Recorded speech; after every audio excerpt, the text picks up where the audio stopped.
10 opponents for the first time in school history, and they are flying that USC flag in Death Valley. They snap a 7-game losing streak to Clemson that dates back to 2014. No member of this Clemson football team had ever lost a game at home. And it was a day of streaks coming to an end in Death Valley. A streak of 40 straight home wins, gone. 7 straight wins against South Carolina, that's over. 68 straight wins, most in FBS when leading at the half, all snapped with a 31-30 loss to South Carolina. Russ Thaler here in the CBS Sports HQ studio. Bryant McFadden joining me now to talk about this pretty massive and seismic upset. How shocked are you, B-Mac? I know you had South Carolina getting the 14 points in this game, but how shocked are you that the Gamecocks actually pulled off a win in Death Valley?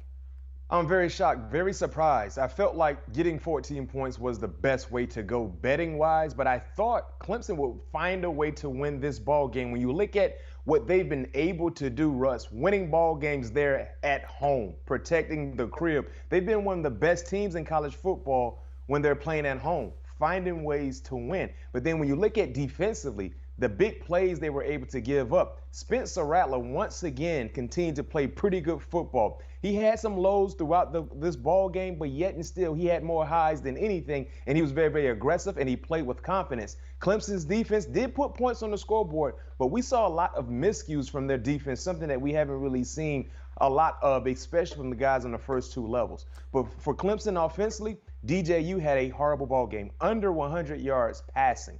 Those are bad numbers when you look at the type of talent that is surrounding him, even though they had some concerns at the wide receiver position.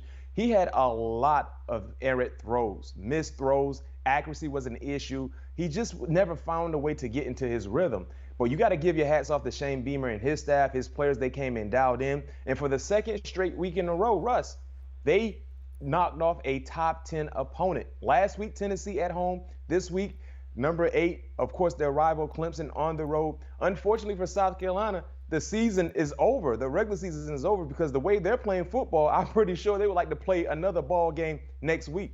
Yeah, amazingly, Clemson is still going to be in the ACC championship game where they'll play against North Carolina. South Carolina might be the best team going right now in the ACC. As you imagine, they blew out Tennessee. Something about Orange ACC. Something about Orange, I think, triggers those Gamecocks and gets them to play their best football. But I mentioned how Clemson had won 7 straight against South Carolina. Shane Beamer just getting his feet under him really as a head coach at the highest level in college football. How transformative can this season be for the South Carolina football program overall?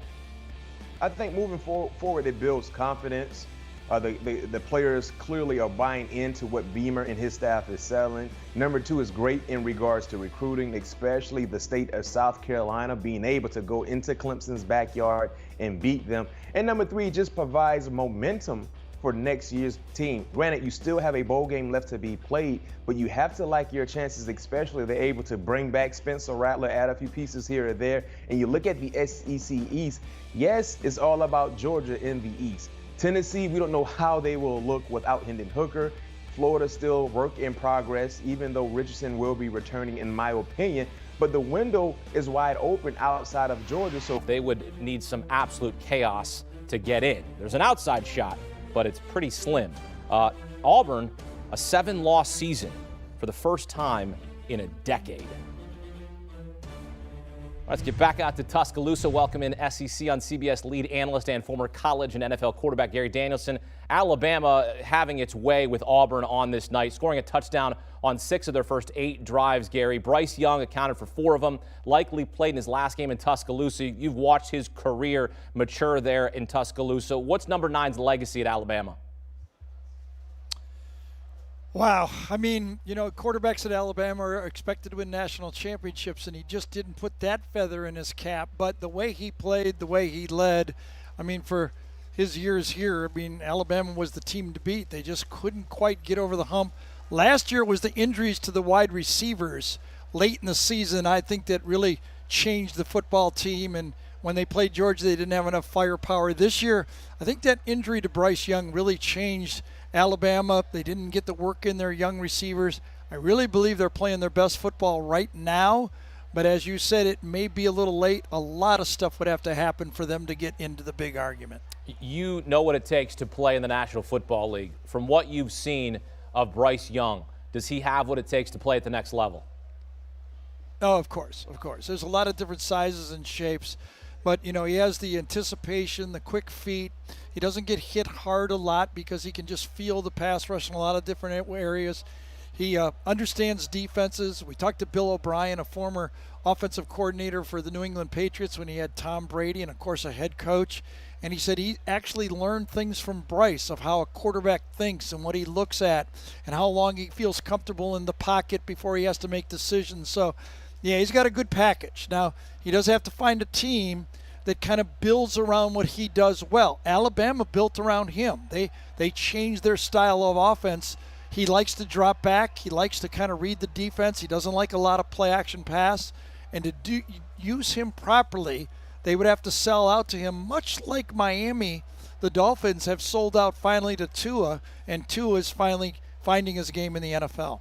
Threw a touchdown in 26 straight games. Set an Alabama record for consecutive games where the passing touchdown had been tied from the man you just mentioned, Tua Tagovailoa. Meantime, for Auburn, they lose 7 games for the first time in 10 years, looking for a new head coach, even with Cadillac Williams doing a very nice job here at the end of the season. Gary, what do you make of where the Auburn football program is right now? Well, I think it's in a lot better shape than a lot of people anticipated when the change was made from Brian Harsin. I mean, what they went through in the offseason with all the rumors and what was going to happen, and it looked very divisive within the program. But I think Cadillac kind of brought them all together. They're all on the same page right now, and they're proud of their program. They're holding this recruiting class together. Cadillac has done a magnificent job. Everyone with that program owes him a debt of gratitude from now on. I don't know if he'll be the head coach. If you ask my opinion, I think they'll go a different direction long term and keep Cadillac in a position, associate head coach, pay him good money because he belongs to be with this program a long time. But, the names have been batted around. It looks like Lane's not coming. But Hugh Freeze knows this league, and I think one of the decisions made about Auburn they're not going to go out and get somebody that doesn't know the league. And it's hard to argue that Hugh Freeze doesn't deserve another chance at coaching in the SEC. Well, Alabama finishes the regular season 10-2. You wrap up the regular season there in Tuscaloosa. Your next stop is Atlanta. Of course, you're going to go home in between. But now you're looking ahead to the SEC title game. What are you looking forward to seeing LSU as they try to play spoiler against the #1 ranked Dogs? Well, they're not as talented as Georgia, so they have to do it with a quarterback that keeps them off balance. They're going to have to score points because the way Georgia runs the ball in their play-action pass game is very difficult on any defense. Not a lot of dropbacks, hard to sack the quarterback because they don't give you a lot of those 3rd and longs. So, this is a game that Jaden Daniels and the play calling for LSU is so important. They have to keep the game close, and Jaden Daniels can do what he does at the end of the game and win in those football games. Looking forward to it. Watching LSU play in the SEC Championship has always been fun in the past, but right now, this Georgia team's rolling. In the immortal words of Bart Scott, can't wait. Looking forward to seeing you next week in Atlanta for the SEC Championship game. Gary Danielson here on HQ. Thanks for the conversation. Always appreciate the time. All right, my pleasure. Last team to win back-to-back national championships, Alabama. 2011, 2012, #1 Georgia looking to repeat, but first the SEC Championship in Atlanta. Brian Kelly and the Tigers looking to play spoiler while Georgia chases a 2nd straight national title. You can watch the SEC title game 3:30 Eastern on CBS and streaming live on Paramount+. All right, let's get some more reaction to the Iron Bowl. Welcoming 2-time Super Bowl champ Bryant McFadden and CBS Sports HQ college football analyst Barrett Sallee. Barrett, I'll start with you, the Auburn alum here, and what you saw from Alabama. If they don't lose 2 games this season, we always talk about woulda, coulda, shoulda, but this Alabama team playing well at the end of the season, this could be a team that's going to the playoff. Instead, probably not, but Bryce Young accounts for 4 of their touchdowns as he likely plays his last game at Bryant-Denny.